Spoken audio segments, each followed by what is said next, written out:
Righty, guys, it is a new day on the channel. So I'm very happy to be back here with you guys, and I'm scouring the Football Scoop webpage. I'm scouring, looking at Football Scoop and really digesting, all of the news that is going on in college football. So basically, South Carolina with Marcus Satterfeld going to Nebraska.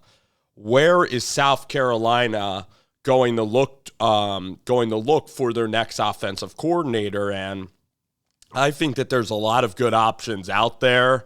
I really like this coach from Gardner-Webb, Lamb. So I'm always looking for who can be the next up and coming, offensive coordinator that's successful. You look at Kenny Dillingham, Liam Cohen was a really good offensive coordinator. And then in the end, we also had, ironically, Marcus Satterfield and Spencer Rattler started to hit it off. So now Stogner ends up transferring out of the program. There's two tight ends that are now transferring out of the program. Justin Stepp is a very good wide receiver coach. He helped with the development of Treylon Burks. He helped at Arkansas with Sam Pittman and with Barry Lunny. So Justin Stepp is a good wide receiver coach that's also was working at Arkansas. So now South Carolina, instead of going young, they are going to hire a coach that, let's not sugarcoat it, he failed in the NFL in Dowell Loggains. And honestly, I got a text from a friend last night that Dowell Loggains is the front runner for the South Carolina offensive coordinator job. And what do you guys think my first reaction was? It was, oh my gosh, that is terrible. Well, you think of Dowell Loggains, you think of Chicago Bears failure with Mitchell Trubisky, or with who was even the quarterback before Mitch, who was getting replaced there. It couldn't have been anybody that great. I even forget to recall who it was before Mitchell Trubisky was selected there with John Fox in Chicago, in Chi-Town. But the thing that ended up happening, really, I don't know if it was Dalton. It wasn't Andy Dalton. Oh, it might have been Josh McCown, Jay Cutler. But anyway, Dowell Loggains is synonymous with Adam Gase. He's synonymous with failure for Sam Darnold. He's synonymous with failure down in Miami. Dowell Loggains, though, so Dowell Loggains failed in the NFL. There's not a lot good. I mean, he rose in the NFL. He probably is a good tight ends coach, but he rose in the NFL and then he didn't have success. So then he was at Arkansas for only 1 year. So he only has 1 year of experience. And this isn't a hot take. I mean, I'm sure that 90% of people that follow Dowell Loggains that don't know him personally are not going to be overly impressed with the body of work now. But the thing is with Dowell Loggains is that he was around Adam Gase. So now I'll try to reason why Shane Beamer's interested. One is because of prior relationships. He probably knows Dowell Loggains and knows that he stands for the values that are coherent or that are congruent with what Shane Beamer believes in. Okay, so that's the most important thing when you're hiring a coach. But then also Dowell Loggains is known to be a player-friendly coach at Arkansas. He's known to have glowing reviews with that. And then Dowell Loggains, also his expertise in the NFL, he knows the NFL. So he knows what types of schemes that they're running.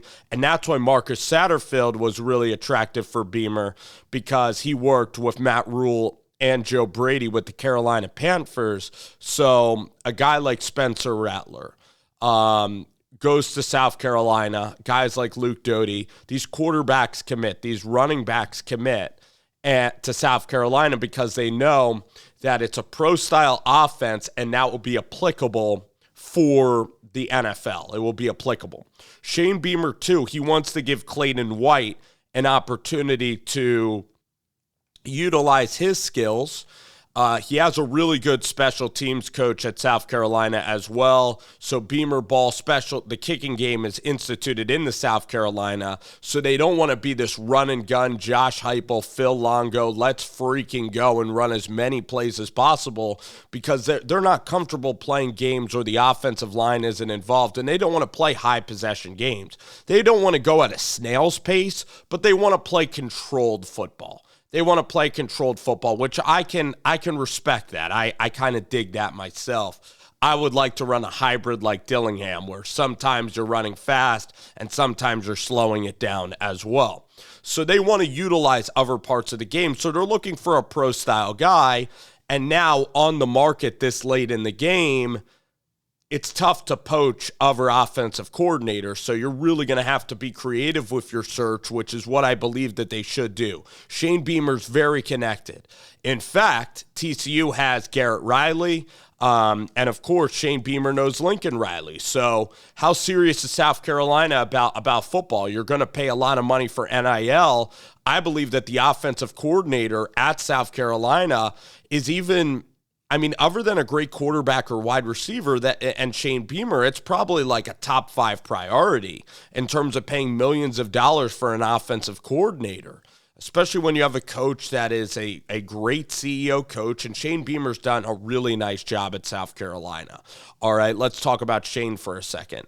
They beat Auburn last year. They beat Florida, last year. And then this year, they were able to finish the year beating Tennessee, which was amazing. And they beat Clemson when they were down on the road. And they haven't beat Clemson in like 9 years. They haven't won in Clemson in a really long time. They usually get blitzed in those games at Clemson. So that was an outstanding way to finish the year. They battled. They weren't, a defined product at the beginning of the year. They got beat by Missouri. Florida was a really ugly game that even happened late in the year, but he kept the team together. And now it's like 7-5, or I believe they went 8-4 and then 7-5. And I know Will Muschamp might have went 7-5 as well, but this is different. The quality of teams that they're beating, it's different. The momentum, the recruiting, Shane Beamer's personality being perfect for Columbia, South Carolina. So anyone who meets Shane Beamer is going to like Shane Beamer. But this hire of Dowell Loggains, I don't necessarily like it. What was his identity in the NFL? It was just failed quarterbacks. Now, maybe you can argue something. You can argue that Dowell Loggains, he had Ryan Tannehill, he had Mitch Trubisky, and he had Sam Darnold.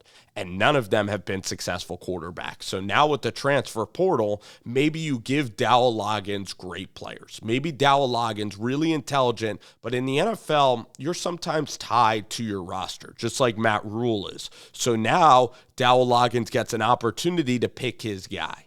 So listen, it's not my choice. I wouldn't have gone this route, but there is a possibility, of course, just like any hire, that it could work. And we're trying to find the rationale behind the hire. I think guys might be attracted for the NFL experience there with Dowell, and, of course, the relationships that he has. And listen, he's very bright to be an NFL offensive coordinator. Like, Dowell Loggains knows he'll forget more football than me sitting behind a microphone will ever get to learn in my life.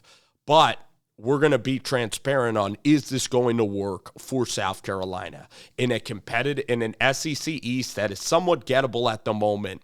Is this the right choice? And we're going to give an opinion on this. So that's what we're going to do here on the show. And I'm just like probably the majority. He didn't work out in the NFL. I didn't see that lightning in a bottle kind of spirit from Dowell Loggains. How will Dowell be as a recruiter? We're all going to find that out very soon.